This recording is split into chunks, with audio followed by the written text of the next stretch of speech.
No, this video is not about AI and all that jazz. I'd just like to put forth some of my views about how I see the future. If you listen carefully and stay till the end, it would be easier to understand. Half knowledge is always harmful. So here's my take on the future. So hey folks, this is Nishant. Glad you clicked on that interesting thumbnail. I guess you are an interesting person as well. But yeah, you'll also find some more interesting stuff on this channel, so if at any point you feel like subscribing, don't stop yourself, alright? With that aside, let's talk about the future. But before that, a little bit about the near past.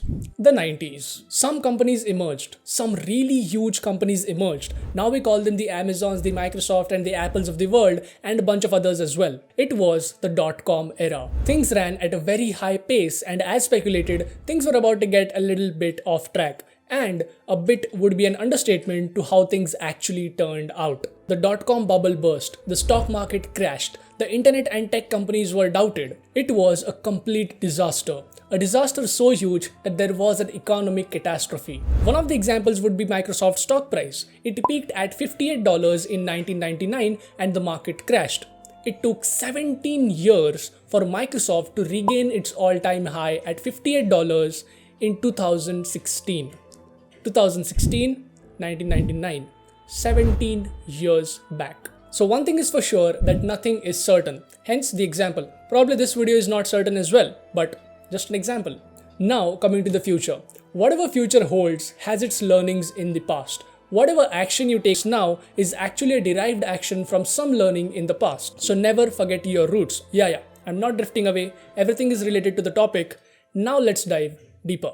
Fundamentally, every business in the world works on either of these two, manufacturing or distribution. These things are coming from the past and will exist in the future as well. So now, considering these two concepts, a lot of derived phenomena came into place. There are companies who control manufacturing, let's say Nike, and there are companies who control distribution, let's say Amazon. Considering these examples, you would conclude that tech companies or internet companies have to be distribution centric and the manufacturing companies will have to stick to manufacturing only. But that's where you're wrong. The future of business is in intersections, and there's a third category that is a wild card for us.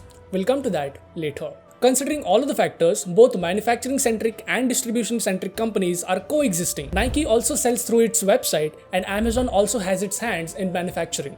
So here, what I want you to conclude is, both of these sets don't have to be completely distinct and can exist together by taking a little piece of each other. Another good example of this is Google. Products are made by businesses and they are dependent on Google for their distribution, and also Google has its own products. Restaurants make food but are also dependent on Zomato for the distribution. At a massive scale like Amazon, which is a $1 trillion company, they can't be best at both. Dial down the ratios from Amazon at your own scale and think, if Amazon can't be best at both, how can you be?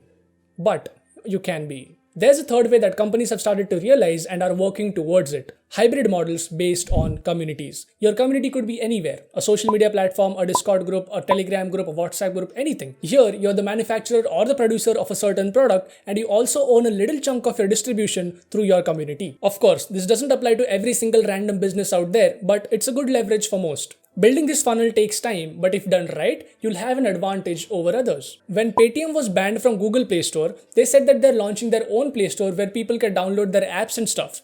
It was an attempt to control distribution of their apps and other apps as well. But now you get the point. That's where the gold is. You either control production, distribution, or the hybrid way.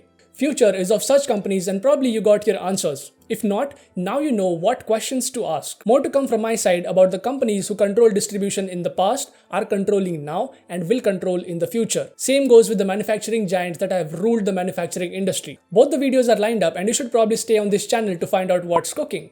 Be a part of our ecosystem and enjoy the fruits of being early into our small community. What community, you may ask? We are building a community of smart folks who are building products, learning skills, finding business partners, and working on cool stuff together. So if you want to build your network with smart people, you'll find a Discord link in the description below. Join the Discord. And also, if you enjoyed the video, appreciate it with a like so that the YouTube algorithm takes the distribution of this video from here to here.